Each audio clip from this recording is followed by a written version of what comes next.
Assalamualaikum warahmatullahi wabarakatuh. Jumpa dengan saya Siti Husnul Khotimah. Saya balik lagi dengan kisah misteri yang gak bakalan kalah seru dan kalah menarik dengan kisah-kisah yang saya ceritakan sebelumnya. Kali ini saya bakalan bawakan cerita tentang kisah santet tidak kawin-kawin dari sahabat saya yang bernama, saya samarkan ini, misalnya namanya Lia. Teman saya ini, sahabat saya ini sepantaran dengan saya, sahabat dari SMP hingga sekarang kita masih berteman dengan baik. Waktu itu kebetulan saya lagi sakit dan teman saya ini jenguk saya di rumah saya 2 kali dan gak sengaja kita ngobrol pengalaman masing-masing dan share tentang kehidupan, dan kemudian saya dapat cerita yang akan saya ceritakan ini. Waktu itu awal mulanya teman saya ini adalah anak dari keluarga yang lumayan agamis ya. Kakaknya, abinya, dan uminya keluarga lumayan di kalangan terpandang dan juga bagi di lingkungan tersebut keluarga yang sangat agamis dan juga sangat religius ya. Waktu itu kemudian waktu uminya meninggal, abinya ini menikah lagi dengan salah satu wanita dari asal desa masih sekitaran Jawa Timur. Kita sebut saja nama desanya ini Lamongan. Emang benar desa Lamongan. Waktu itu rumah tangga abi dan ibu sambungnya ini baik-baik aja. Waktu itu teman saya ini juga masih kerja, masih baik-baik aja. Cuman mungkin karena di mana-mana namanya ibu sambung dengan anak kan pasti ada ketidakcocokan, walaupun itu beberapa, ya kan ya.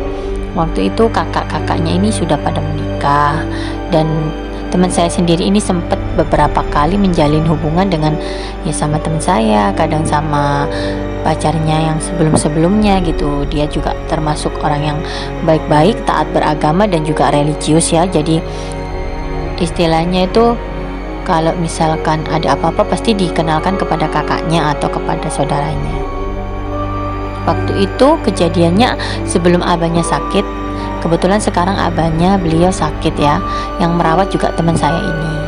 Waktu itu sebelum sakit itu abahnya ditinggal oleh ibu sambungnya ini karena ibu sambungnya merasa sudah cukuplah harta yang dia ambil, terus ada sesuatu kendala, mungkin dia itu pengen yang lebih lagi, rumah atau yang ditempatin oleh abinya dan teman saya ini, Lia ini. Jadi Lia ini kayak berontak gitu loh, apa yang sudah kamu ambil? Kamu sudah ambil banyak dari umi saya gitu, dari abi saya, semua harta sampai rumah dijual itu, sampai istilahnya abinya ini sakit, dalam kondisi sakit ini yang merawat ini teman saya Lia ini sampai sekarang. Dan ibu tirinya ini pergi gitu aja gitu loh, sambil sumpah serapah, mungkin karena ada sesuatu keinginannya yang dihalangi dan tidak bisa dipenuhi, akhirnya dia mengucap ancaman seperti ini. Lihatin ya Lia, dia gak bakalan bisa kawin-kawin, gak bakalan bisa nikah-nikah, gak bakalan payu rabi sebelum dia minta maaf ke saya. Nah sedangkan Lia ini kan gak ngerasa punya salah apa-apa gitu lah ya. Memang kan namanya hak uminya, hak keluarganya, dia tuh menjaga amanah. Nah sedangkan itu ibu sambung yang datang tiba-tiba ngambil semua harta, sesudah itu dia pergi gitu aja dengan sumpah serapah yang semacam itu, artinya kan istilahnya tuh sudah zolim gitu loh. Seperti apapun itu tidak diperbolehkan di dalam agama Islam kita ya. Kemudian ini teman saya cerita ke saya, makanya semenjak saat itu dia udah mau lamaran, dia udah mau tunangan, ini gagal berkali-kali seperti itu. Sempat diruqyah juga, sempat juga dia ke Pak Yai, Pak Ustadz gitu, sempat diruqyah juga. Cuman dia tuh masih berpikiran positif. Suatu saat itu dia ini kan anaknya rajin zikir, rajin sholat malam juga, sholat tahajud gitu. Pada waktu tengah malam itu selesai dia sholat tahajud, dia tertidur. Nggak tahu kayak tindihan gitu, kayak rep-rep gitu, kayak setengah bangun setengah enggak, jadi dia tuh bergerak nggak bisa. Tiba-tiba tuh jadi kayak benar-benar tindihan gitu, tapi dia dalam keadaan sadar gitu. Jadi dia tuh nggak bisa bergerak, tapi di dalam dia tidur itu dia ngelihat itu dia sholat, di depannya dia tuh sholat, lagi menunaikan sholat tahajud gitu, yang seperti dia lakukan seperti biasanya. Nggak lama kemudian dia tuh noleh ke arah depan dia sendiri yang sholat, itu ada wanita itu di depan dia pas, di depan dia sholat pas. Wanitanya itu berpakaian putih lusuh, rambutnya berurai berantakan, jadi kayak semacam hantu yang kita biasanya sebut itu kuntilanak ya, kayak gitu. Di depan dia sholat gitu, dia ngelihat diri dia sendiri sholat, dan waktu dirinya sendiri sholat ini ada sesosok kuntilanak itu di depannya. Jadi dia mengutarakannya itu kepada saya gitu, sampai dia merinding, sampai dia nggak bisa ngapa-ngapain antara rep-rep. Akhirnya astagfirullahaladzim, dia terbangun, itu dia udah subuh kalau nggak salah. Jadi sempat diceritakannya itu kepada saya dan kepada teman saya yang lainnya. Jadi saya itu sampai berpikir, coba kamu ke kiai atau ke ustadz atau kemanapun gitu loh, soalnya kan ini udah nggak wajar. Soalnya ibu tirinya ini sudah memberi sumpahan seperti itu, ancaman seperti itu ya kan, ya namanya zaman sekarang ya, memang ini sangat tabu, tapi ini juga nggak menutup kemungkinan gitu loh. Kenapa dia sudah jalin hubungan, udah serius, kemudian gagal, ada orang lamar, gagal, dia sudah serius, udah benar-benar sayang, cinta, terus orang tuanya si cowok ini nggak setuju. Kita hanya jaga-jaga gitu, namanya takutnya sesuatu terjadi sama dia atau dibuat siapa, kita nggak ada yang tahu gitu. Jadi di sini kita itu mengambil pelajarannya, bahwa kadang apapun yang kita lakukan bukan dari lingkungan kita yang menyakiti dengan sengaja kepada diri kita, ini malah orang-orang yang tanpa kita sadari gitu, entah itu kakak ipar yang nggak jadi, atau misalkan kakaknya punya mantan, terus mantannya itu kesel, akhirnya dibuatlah adiknya seperti ini biar merasakan hal yang sama seperti dia. Kita memang nggak ada yang tahu gitu, tapi ini memang benar-benar terjadi gitu loh.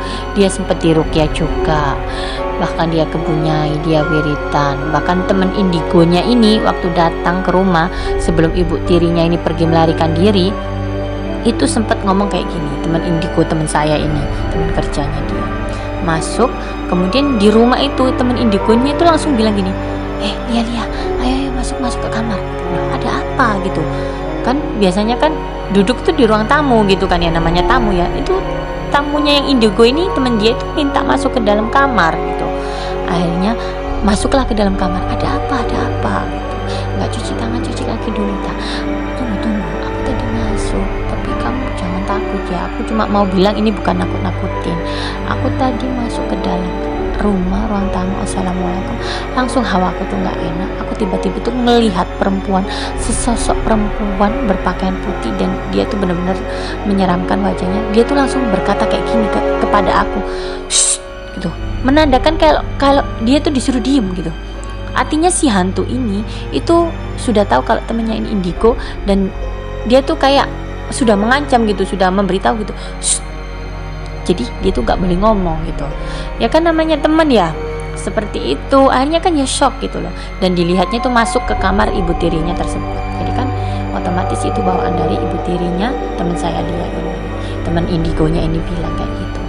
Jadi astagfirullahaladzim, kita doakan ya teman saya ini Lia, mudah-mudahan dapat pengobatan. Sampai sekarang beliau masih berusaha untuk tetap ikhtiar dan pasrah kepada Allah, apa yang sudah menjadi takdirnya, jodoh, mati, maut, anak, semuanya itu di tangan Allah. Kita nggak ada yang tahu, tapi kita semua di sini membuat pelajaran. Kita doakan sama-sama teman kita Lia ini ya, supaya teman kita samarkan namanya, tapi sebenarnya saya tahu namanya, cuman saya tidak mau untuk terjadi bahan pergunjingan di masa yang akan datang. Jadi kita samarkan, tapi kita niatkan untuk dia. Kita doakan sama-sama Al-Fatihah untuk teman saya Lia ini, supaya dimudahkan semuanya, dijauhkan dari hal-hal yang buruk. Kita berdoa Al-Fatihah untuk teman saya. Semoga apa yang terjadi dengan dia, yang buruk-buruk dijauhkan, dan lekas sama Allah diberikan jodohnya, dan juga sama Allah dibuang semua balak dan sial dari orang-orang yang tidak baik terhadapnya. Amin Allahumma amin. Al-Fatihah. A'udzubillahi minasyaitonirrajim. Bismillahirrahmanirrahim. Alhamdulillahirabbil alamin. Arrahmanirrahim. Maliki yaumiddin. Iyyaka na'budu wa iyyaka nasta'in. Ihdinas siratal mustaqim. Siratal ladzina an'amta 'alaihim ghairil maghdubi 'alaihim waladdallin. Amin. Ya Allah, semoga kita selalu diberikan kemudahan, kelapangan rezeki, keimanan, kesabaran, dan kekuatan. Ini menjadi pelajaran buat kita. Apapun yang terjadi, semua atas izin Allah. Dan apapun yang terjadi, semua akan kembali karena Allah.